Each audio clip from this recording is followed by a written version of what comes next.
राजकीय घडामोडी, सामाजिक विश्लेषण, कृषी विभाग, कला व मनोरंजन विश्व आणि क्रीडा क्षेत्रातील बातम्यांचे ताजे व अचूक अपडेट्स महाराष्ट्र शाही न्यूज मराठी। बातमी मागची बातमी, शोध सत्याचा। एकटा आलेलं नसून मित्रांची साथ आहे। येणाऱ्या वादळाची हीच खरी सुरुवात आहे।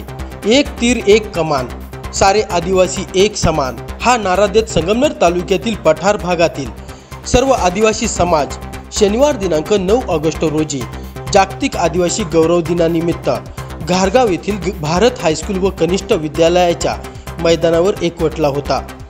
जागतिक आदिवासी लोकसंख्येच्या हक्काबाबत जागरूकता निर्माण करण्यासाठी आणि त्यांचे संरक्षण करण्यासाठी दरवर्षी 9 ऑगस्ट रोजी आंतरराष्ट्रीय आदिवासी दिन साजरा केला जातो। पर्यावरण संरक्षणासारख्या जागतिक समस्या सुधारण्यासाठी आदिवासींनी केलेल्या कामगिरी आणि योगदानाची देखील दखल घेतली जाते। 1982 मध्ये मानवी हक्काच्या संवर्धन आणि संरक्षणावरील उप आयोगाच्या आदिवासी लोकसंख्येवरील संयुक्त राष्ट्राच्या कार्यगटाच्या पहिल्या बैठकीच्या दिवशी 24 डिसेंबर 1994 मध्ये संयुक्त राष्ट्राच्या महासभेने प्रथम हा दिवस घोषित केला। या जागतिक आदिवासी दिनानिमित्ताने साकूर पठार भाग, घारगाव पठार भाग, बोटा, माळेगाव पठार, वरुडी पठार या पठार भागातून मोठ्या संख्येने आदिवासी समाज बांधव एकवटला होता। यावेळी मुख्य आकर्षण ठरले ते रानभाज्या सजावट, आदिवासी नृत्य व आदिवासी समाज बांधवांना वक्त्यांनी केलेले मार्गदर्शन। दरवर्षीप्रमाणे यावर्षी घारगावमध्ये संपूर्ण पठार भागाच्या वतीने अतिशय उत्साहपूर्ण वातावरणामध्ये आपण हा दिन साजरा करताय। या दिनाच्या निमित्ताने इथं उपस्थित असलेले डॉक्टर निलेशजी कराळी, त्याचप्रमाणे डॉक्टर श्री मदे, डॉक्टर श्री कमलजी काळे, त्याचप्रमाणे Made sir, Manga sir, Karale sir, Kedari sir, Deepakji Dudhode sir, Tukaramji Bhutambare, Vijayji Kedar आणि सर्व जर स्टेजवरचे मान्यवर आणि खाली उपस्थित असलेल्या बहुसंख्येने उपस्थित असलेल्या आमच्या महिला भगिनी, तरुण मित्र, खरोखर 9 ऑगस्ट हा आपण दरवर्षीप्रमाणे अतिशय सुंदर प्रकारे इथे साजरा करतात। आदिवासी दिन म्हणून हा जागतिक स्तरावरती आजचा दिवस साजरा केला जातो। संयुक्त राष्ट्रसभेमध्ये 42 वर्षापूर्वी ठराव झाला होता की जगामध्ये आदिवासी दिन साजरा झाला पाहिजे। आपली सभ्यता, आपली संस्कृती ही जगण्यासाठी, ही जपण्यासाठी हा दिवस आपण साजरा करतोय। संयुक्त राष्ट्राने तो ठराव करून जगामध्ये आदिवासी दिन साजरा झाला पाहिजे या दृष्टीने आजचा दिवस साजरा होत आहे। 9 ऑगस्टला अजून 2 महत्त्वाचे दिवस आहे। आजचा दिवस म्हणजे देश आपला स्वातंत्र्य होण्याच्या दृष्टीने 9 ऑगस्टला आपण क्रांती दिवस म्हणतो। या क्रांती दिवसाच्या दिवशी महात्मा गांधींनी चले जाऊची घोषणा दिली होती आणि संपूर्ण भारतामध्ये संपूर्ण तरुण, ज्येष्ठ कार्यकर्ते, महिला भगिनी रस्त्यावर उतरल्या होत्या आणि ब्रिटिशांना आमचा देश सोडून जा अशी घोषणा दिली होती 9 ऑगस्टच्या दिवशी। आणि आजचा दुसरा महत्त्वाचा दिवस, तिसरा दिवस, आपल्या सर्व इथं महिला भगिनी आहेत। आजचा दिवस आपल्या सर्वांच्या दृष्टीने खूप महत्त्वाचा आहे। रक्षाबंधन आहे। आपण सर्वजण घरी रक्षाबंधन करून आले असतील किंवा घरी गेल्यानंतर आपल्याला रक्षाबंधन करायचं आहे। मी माझ्या सर्व महिला भगिनींना रक्षाबंधनच्या निमित्ताने खूप साऱ्या शुभेच्छा देतो। खरोखर 9 ऑगस्ट हा दिवस आदिवासी दिन म्हणून साजरा केला जातो। आपल्या समाजाचा जल, जंगल आणि जमीन याच्यावरती आपला नेहमीच अधिकार आहे आणि कायम अधिकार राहणार आहे। या दृष्टीने आपल्याला कायम एकत्र राहिलं पाहिजे। क्रांतीवीर राघोजी भांगरे, त्याचप्रमाणे वीरजी बिरसा मुंडे यांच्या स्मृतीला उजाळतो। या महान व्यक्तीने आपल्या समाजासाठी खूप काम केलेलं आहे। छत्रपती शिवाजी महाराज, डॉक्टर बाबासाहेब आंबेडकर या स्मृतीला सुद्धा मी मनापासून अभिवादन करतो। आणि डॉक्टर बाबासाहेब आंबेडकरांनी आपल्याला सांगितलं आहे, छोट्या समाजाला आणि गरीब समाजाला सांगितलं आहे, शिका, खूप सारं शिका आणि संघटित व्हा।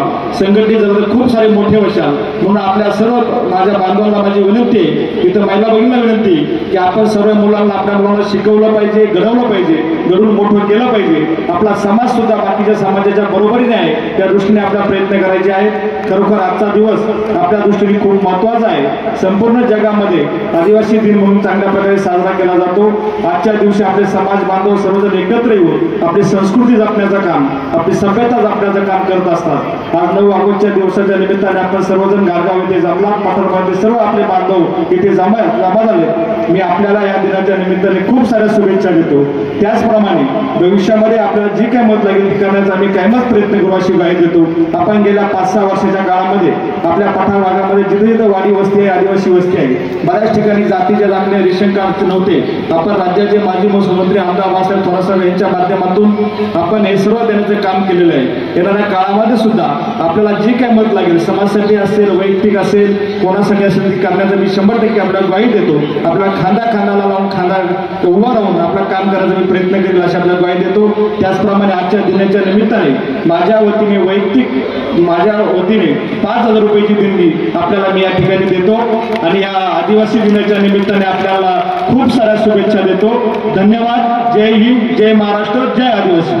आदरणीय मध्ये सर जे आपल्या संगमनेर तालुक्याचं सहसचिव म्हणून त्या ठिकाणी काम बघतात आणि सर्वच या ठिकाणी उपस्थित असणारे सन्माननीय सर्व डॉक्टर म्हणजे मध्ये डॉक्टर आहेत, काळी डॉक्टर आहेत, म्हणजे आपल्या समाजामध्ये देखील आज त्या ठिकाणी आपला समाज देखील इतर जे समाज आहेत त्या समाजाच्या म्हणजे पाठीमागे नाही, म्हणजे इतर समाजाच्या खांद्याला खांदा लावून आज आपण त्या ठिकाणी प्रगती साधत आहोत। त्याचं एकच कारण आहे म्हणजे शिक्षण।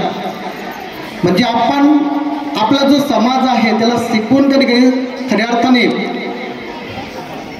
ज्ञानी केलं पाहिजे आणि ज्ञान जर मिळालं तरच आपण खऱ्या अर्थाने या समाजामध्ये आपला जो समाज आहे त्याला खऱ्या अर्थाने खांद्याला खांदा लावून त्या ठिकाणी राहू शकतो। खरं तर आज या ठिकाणी बोलण्यासारखं खूप काय आहे, परंतु भरपूर वेळ झालेला आहे म्हणून फार काही बोलणार नाही।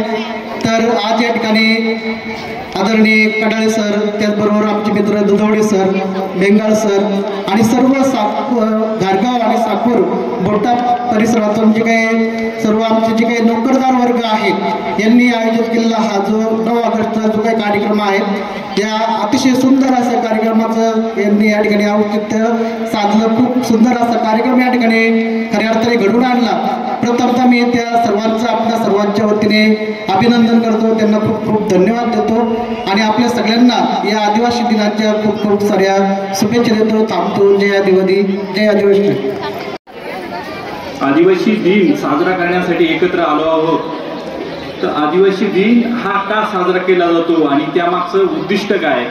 साधारणतः आपल्याकडे निमंत्रण पत्रिका दिली होती प्रत्येकाला, तर त्यामध्ये त्याचा उल्लेख आहे की आदिवासी दिन साधारणतः 23 डिसेंबर 1994 मध्ये संयुक्त राष्ट्र आमसभेमध्ये जो ठराव झाला होता तर त्यामध्ये असं पारित केलं की आदिवासी समाज हा जल, जमीन आणि जंगल यामध्ये त्याचं वास्तव्य असतं आणि मुख्य प्रवाहापासून आदिवासी समाज हा दूर झालेला आहे।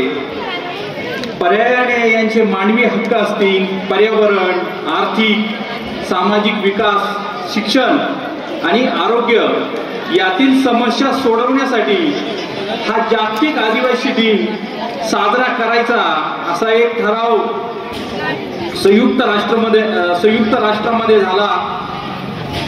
तर आदिवासी लोकांचा आत्मनिर्णय, अन्न सुरक्षा, सार्वभौम अधिकार यांना आपण जपलं पाहिजे। हा दिवस आपला इतिहास, संस्कृती, परंपरेचा सन्मान करणारा आहे। आदिवासी समाज हा निसर्गाशी जोडलेला असून परिश्रमाला महत्त्व देणारा आणि साधेपणामध्ये आनंद शोधणारा समाज आहे। हा समाज सण, गाणे, नृत्य आणि यातून आपला वारसा जिवंत ठेवत आहे। आज आपल्या पूर्वजांनी जे काही जल, जमीन, जंगल आणि जमिनीशी मैत्री करण्याची जी कला दिली आणि निसर्ग वापराची वस्तू नसून निसर्ग हा परिवार आहे, परिवाराप्रमाणे जपला पाहिजे हे आपल्याला सांगितलंय।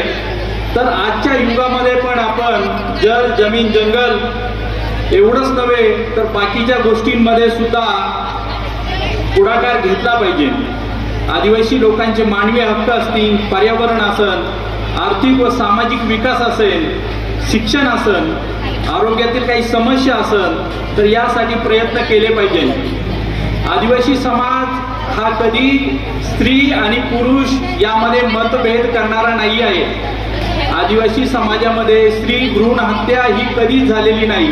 कारण माझं हे आरोग्य क्षेत्र असताना मला असे अनेक अनुभव आले की आजच्या युगामध्ये स्त्री भ्रूण हत्या हे फार ज्वलंत प्रश्न आहे. त्यासाठी सरकार पण प्रयत्न करत आहे. पण आपल्या आदिवासी समाजामध्ये अशा काही प्रथा नाही. उलट याच्या विरुद्ध आपण आदिवासी लग्नांमध्ये जे मुलीला द्याज द्यायचं असतं, म्हणजे मुलीच्या वडिलांना आपण धान्य रूपात द्याज देतो, तर याचं महत्त्व असं असतं की मुलीच्या वडिलांना म्हणजे जो आर्थिक खर्च असतो लग्नामध्ये येणारा त्याचं भार कमी व्हावा म्हणून आपण हे आपली संस्कृती म्हणा किंवा परंपरा आहे आणि ही आपण जपली पाहिजे. याचप्रमाणे भाषा, परंपरा, अन्न संस्कृती ही महत्त्वाची आहे. कारण संस्कृती हरवली तर ओळख विसरते किंवा हरवते. त्यामुळे आपण आपली संस्कृती त्याचं संवर्धन केलं पाहिजे. आजच्या आधुनिक काळामध्ये आपण इतर समाजाच्या खांद्याला खांदा लावून कसं आपल्याला एकत्र चालता येईल आणि त्यांचे विचार मांडून आपण कसं स्वतःला विकास करता येईल हे आपण या निमित्ताने विचार केला पाहिजे. साधारणतः महाराष्ट्रामध्ये 12 जिल्ह्यांमध्ये आदिवासी बहुल भागामध्ये पेसा कायदा सुरू केला आहे. तर पेसा कायदा आणण्याचं हेच उद्दिष्ट आहे की आपल्या सामाजिक हित असतील, रूढी परंपरा असतील, प्रथा असतील, सांस्कृतिक ओळख असेल तर याचं आपण संवर्धन केलं पाहिजे. तर आपण ह्या आदिवासी दिनानिमित्त एक संकल्प करूया. आपल्या वारशांचा अनुभव आणि अभिमान बाळगून एकमेकांना साथ देऊ आणि पुढच्या दिवसासाठी उज्ज्वल भविष्य घडूया. जय जोहार, जय आदिवासी, जय भारत. पशु पक्षी सारे आहेत माझे मित्र खरे. मंजूळ पावरी वाजे आम्ही आहोत जंगलाचे राजे. मंजूळ पावरी वाजे आम्ही आहोत जंगलाचे राजे. नमस्कार मित्रांनो, माझं नाव सिद्धी गवळवळे. आज 9 ऑगस्ट जागतिक आदिवासी दिन. सर्वप्रथम माझ्या सर्व आदिवासी बांधवांना आदिवासी दिनाच्या हार्दिक शुभेच्छा. 9 ऑगस्ट हा जागतिक आदिवासी दिन म्हणून साजरा केला जातो. हा आदिवासी लोकांच्या संस्कृती व सामाजिक महत्त्व तसेच त्याचे हक्क आणि परंपरा जतन करण्यासाठी समर्पित आहे. या दिवशी आदिवासी लोक आपल्या संस्कृतीप्रमाणे वेशभूषा घालून नृत्य करून हा दिवस साजरा करतात. आजही जगाच्या कानाकोपऱ्यात अनेक आदिवासी जमाती आपली बोलीभाषा, रूढी परंपरा जपत आहे. आदिवासी हा निसर्गाचा पूजक आहे. आदिवासी हे देशाचे मूळ मालक आहे. निसर्गाचे रक्षण करणे हे प्रत्येकाचे कर्तव्य आहे. या काळात शिक्षण घेणे गरजेचे आहे. मला अभिमान आहे की मी आदिवासी आहे. जय आदिवासी. महाराष्ट्र शाही न्यूज मराठी, बातमी मागची बातमी, शोध सत्याचा.